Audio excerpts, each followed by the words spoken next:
How would you address that mandate if it becomes implemented? Well, I'll repeal it on day one. In fact, I brought legislation in Ontario to protect workers against workplace mandates, the Jobs and Jabs Act. I think it's inhumane to make someone choose between their ability to put food on the table and their personal healthcare choice. Thank you.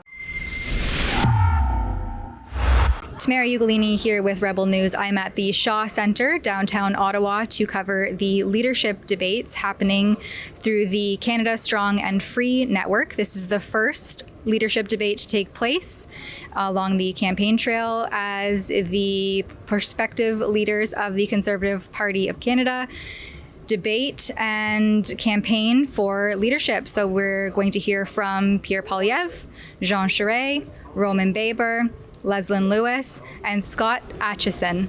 So stay tuned as we bring you on-the-ground coverage here in Ottawa.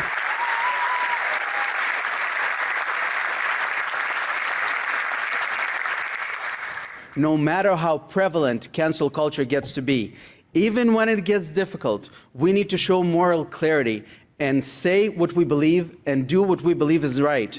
We also need to create a pandemic response, and that should not come from a global organization like the WHO.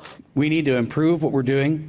We need to have a real relationship with the provinces, and we need to live up to our promises as federal government and live up to solving this problem for Canadians and making sure that we look at all models around the world. We always think about the American model. Mr. Charest, how much money did you get from Huawei when you were working for them, either directly or indirectly? Just the number, please. How much?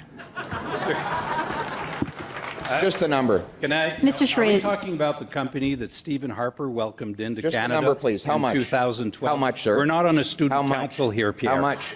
Pierre, this is not a student council, please. How much? This is the security of our country, Mr. Charest. It's not a laughing matter. How much did you get from Huawei? Answer the question. This is a company that was welcomed into Canada by Stephen Harper to tell us in the truth about how much. 2012 for the telecommunications companies. How much? And that's what Huawei did. Welcomed in by a Conservative government. How much did you I am very proud of the fact that I also Charest, worked how much? to Answer free the the two Michaels and to bring them back. Here I am in the media scrum, and I've heard that only Roman Baber and Jean Charest will be taking media questions. So stay tuned to see what I point to them and what their responses may be. Good evening. Mr. Baber, I'm Tamara Ugolini here with Rebel News. Each month, Pfizer releases thousands of pages of documents that increasingly show that they misrepresented their COVID injectable data, but Health Canada rubber-stamped it and continues with their emergency use authorization anyway. How can Canadians trust our federal health institutions if they are not actively reviewing this science as it comes in? And what would you do to ensure entities like Health Canada are holding adequate review processes that are readily available to the Canadian public? I think it's time that we depoliticize medicine. I think that people should be able to make their own choices together with their family doctor as to what is best for their health. I also think that we need to strengthen and review the regulator. I think it's very, very important that we don't have regulators that are self-funded by industry and that we consider the relationship between industry and the regulator. I think it's very, very important that we receive transparent data and that we report on it accurately. And I certainly think that a lot of data that has come through the COVID-19 pandemic should have been more accurate and fair for the benefit of all Canadians. And when I become leader of the party and subsequently Canada's Prime Minister, I will do a full audit on everything that has transpired in the last 2 years. Just a quick follow-up question. On December 7th, the Government of Canada announced its intention to develop regulations under the Occupational Health and Safety, the Canada Labour Code, to make vaccination mandatory for all federally regulated employees. How would you address that mandate if it becomes implemented? Well, I'll repeal it on day one. In fact, I brought legislation in Ontario to protect workers against workplace mandates, the Jobs and Jabs Act. I think it's inhumane to make someone choose between their ability to put food on the table and their personal healthcare choice. So how do you think the debates went tonight? I didn't watch all of it. I thought they could have been a little less polite to each other. I didn't want to see too much get-along gang stuff. Things are pretty serious, so you want to see people fight. So I thought they were pretty honest. I'm looking forward to the day where I don't hear any more cliches, though. I'm doing this for all Canadians.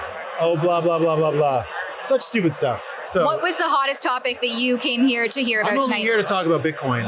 I only care about Bitcoin when it comes to this stuff. And we'll have to worry a lot less about these people once the whole Bitcoin thing works through the system. All right, Ely from True North. So what did you think of the debates tonight? Well, I thought it gave the conservative, I guess, base a good opportunity to see some of the candidates. It was definitely entertaining when you saw Jean Charest and Pierre Poilievre argue. I tweeted out, it reminded me a bit of the committee exchanges. So I thought overall this was a good debate. We have some good candidates. I think they have good candidates, and I think that the moderators, including True North's founder Candice Malcolm, did a stellar job. All right, so what did you think of the debates tonight? I think it went well.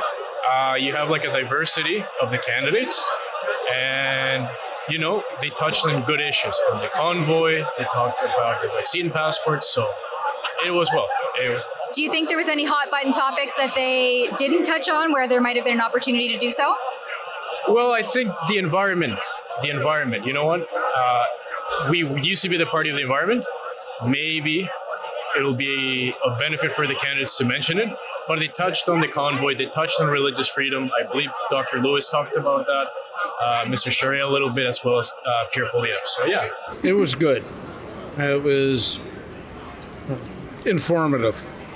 And I thought that the organizers and the MCs, let's call it the referee function there, worked very well. Were there any hot button topics that weren't debated that you would have liked to have seen discussed more robustly? No, I think they covered the ground very well. Who do you think was the strongest debater tonight? Honestly, to be fair, I thought that Leslie Lewis was the most impressive. Like, she talks with a lot of power. Pierre Poilievre, of course, got the most applause. I think Pierre Poilievre resonates with a lot of people, and I think Roman has an opportunity because he actually is the only one that actually fought for freedom when it wasn't popular. He lost his job over it. He got kicked out of caucus, and honestly, when that happened, I thought his career was over, but I guess it's not. And for me, I think it's so important for politicians to be very genuine, and yeah, you should take risks for the people if you're called to do so. And who do you think was the strongest debater tonight? That's a toughie. I'm a Pierre fan. I'll admit that right out in the open. But I think he was the dominant debater. But clearly, Jean Charest is not asleep in his chair either. Interesting. Now, at the media scrum afterward, the only two candidates that showed up were Roman Baber and Jean Charest. What do you make of that? I didn't know that, and I have no comment on that. I don't know what to think of it. Now, do you think that they addressed all of the hot button topics that they should have tonight at the debate? Well, it was disappointing when they didn't answer Candice's question about why Aaron O'Toole lost. The only person who did so was Roman. The fact of the matter is, in my personal opinion, the Conservatives lost because they weren't conservative enough. They ran a red Tory platform. They were essentially what the Liberal Party was 20, 30 years ago. That's why they lost. They alienated the base. I was in Alberta and I saw it myself, that the heart of conservatism was so disillusioned. And it would have been nice to see someone like Pierre Poilievre or Leslie Lewis address that, but they didn't. And as much as they're being politicians, I was low-key disappointed. Yeah, Lewis did touch a little bit about how we should utilize our natural resources. Is there something more there that you would like to see? I think, this was just like the first debate of the candidates. Yeah. So we'll see in the next debate if they took a lesson from anything that was talked to. But I think, staying on those issues, oil and gas, religious freedom, and freedom. I think freedom was the main topic that they talked about today. And definitely freedom of the press as well. Absolutely. We're an independent media outlet. That's right. And then in the media scrum, only two candidates showed up, Roman Baber and Jean Charest. What do you make of that? Well, you know what? I think each candidate has a preference. There's a lot of people here. They have to meet a lot of people. So I'm sure in the next debates, they'll have an opportunity to meet with you. So luckily there were people here who were talking about Bitcoin. I came to hear a little bit about Bitcoin. I heard about banning CBDCs. They're cancer. Let's definitely ban them. But I wanted to hear more about Bitcoin in the future. But I think the problem is most of the candidates don't know about Bitcoin, and I think some of them are stupid. And now just my last question. During the media scrum, only 2 candidates showed up, Roman Baber and Jean Charest. What do you make of that? Well, I think it's disappointing. Like, the candidates need to face accountability. They need to face media, including independent media like True North, like The Rebel. I think we play such an important role in covering politics and covering the debates. I'm personally really excited for the Independent Press Gallery debate that's coming up later this month. That will be moderated by True North Andrew Lawton. And I think candidates, I think Leslie Lewis had said during the debate that we shouldn't run away from issues like pro-life issues. Yeah, candidates should show up, and they're trying to run for conservative leader. So yeah, they should take tough questions from medias that have a conservative editorial angle. Hopefully some other patrons this evening said as more debates happen, hopefully that will change and more candidates will come forward to stand in freedom of the press. Sure. Well, and good thing you folks have shown up and are covering this. I think that's very good. All right, so as you see here, the meet and greet up on the 3rd floor of the Shaw Center. There's approximately 200 people here, and we got some opinions from a few of the attendees who were excited to see a debate, a more robust debate taking place, and are hopeful to see more critiques and criticisms and scrutiny moving forward as the debates continue. A lot of the people who are here in attendance are sponsors of the event, so you can see a list of them on the board behind me here. And a lot of them are affiliated with the campaigns themselves. So a lot of individuals here weren't interested in giving comment for those 2 reasons. But stay tuned as we follow these reports at leadershipreports.ca. For Rebel News, I'm Tamara Ugolini. As you know, gas isn't cheap, and until we elect a conservative leader who might bring those prices down, we have to crowdfund our coverage of these events at leadershipreports.ca. At that special website, you can follow all of our coverage as we follow the campaign trail for the leadership debates and the coverage. And of course, you can donate there as well to help pay for our mileage and any costs associated with traveling that we have to get in order to bring you this side of the story on the ground reporting at leadershipreports.ca.